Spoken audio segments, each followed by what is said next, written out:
తెలంగాణలో అధికారంలోకి వచ్చాక తొలిసారి పూర్తి స్థాయి బడ్జెట్ ప్రవేశపెట్టింది కాంగ్రెస్ ప్రభుత్వం. మొత్తం 2,91,000 కోట్లతో పద్దు ప్రతిపాదనలు చేసింది. మరి భట్టి చిట్టాలో ఏ రంగాలకి ఎంత కేటాయించారు? 2,91,159 కోట్లతో తెలంగాణ బడ్జెట్ ను అసెంబ్లీలో ప్రవేశపెట్టారు డిప్యూటీ సీఎం ఆర్థిక మంత్రి భట్టి విక్రమార్క. ఇందులో మూలధన వ్యయం 33,487 కోట్లని చెప్పారు.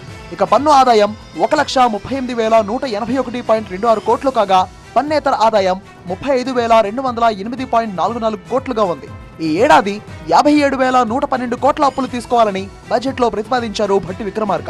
ఇక శాఖల వారీగా చూస్తే వ్యవసాయ శాఖకు 72,659 కోట్లు, పంచాయతీరాజ్ గ్రామీణాభివృద్ధి శాఖకు 29,816 కోట్లు, సంక్షేమానికి 40,000 కోట్లు, సాగునీటికి 26,000 కోట్లు, గృహజ్యోతి పథకానికి 2,148 కోట్లు, పశుసంవర్ధక శాఖకు 1,980 కోట్లు, హైదరాబాద్ నగరాభివృద్ధికి 10,000 కోట్ల రూపాయలు కేటాయించారు. ఇక 500 రూపాయలకే గ్యాస్ సిలిండర్ పథకానికి 723 కోట్లు, ప్రజా పంపిణీకి 3,836 కోట్లు, ఎయిర్పోర్ట్ వరకు మెట్రో విస్తరణ కోసం 100 కోట్లు కేటాయిస్తున్నట్టు ప్రకటించారు భట్టి విక్రమార్క.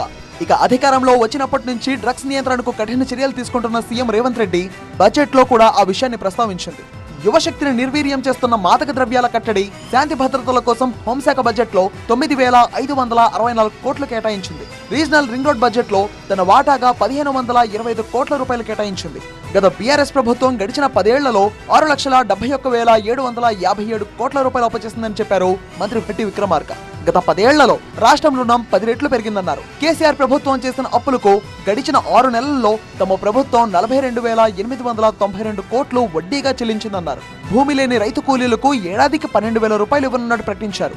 ఈ ఏడాది నుంచే ఈ పథకాన్ని అమలు చేయడానికి ప్రభుత్వం కట్టుబడి ఉందని తన బడ్జెట్ ప్రసంగంలో స్పష్టం చేశారు. రైతులకు గిట్టుబాటు ధర కల్పించాలనే ఉద్దేశంతోనే 33 రకాల సన్నవడ్లకు క్వింటాల్కు 500 రూపాయల బోనస్ ప్రకటించారు. కేంద్ర ప్రభుత్వం అమలు చేస్తున్న ప్రధానమంత్రి సఫల్ యోజన పథకంలో చేరుతున్నట్టు చెప్పారు.